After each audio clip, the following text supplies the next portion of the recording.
Els suburbis de París és com la meca del parkour. Teníem diferents salts i reptes que volíem anar a fer.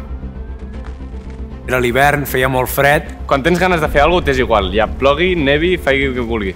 Vam estar 4 dies dormint a una mena de cova.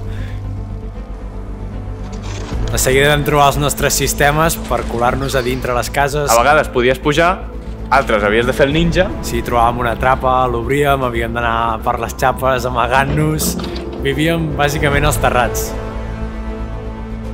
T'enfoques a la ment, et borres tots els problemes, tot el que tinguis al cap, t'ho borres. I estàs allà, tu i el salt. Òbviament hi ha riscos. Jo anava allà que, per molt gran que fos, ho anava a fer. Era molt més gran del que havíem imaginat, feia molta més por. Que passi o que tingui que passar. 3, 2, 1... A la mierda. Va saltar. Van trucar a la policia. Més estrès, es pillaran. Començo a sentir sirenes de poli.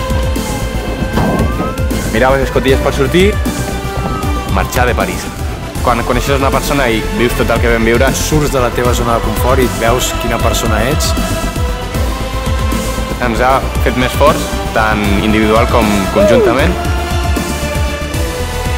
No et sentis prohibit o cohibit pel que diu la gent.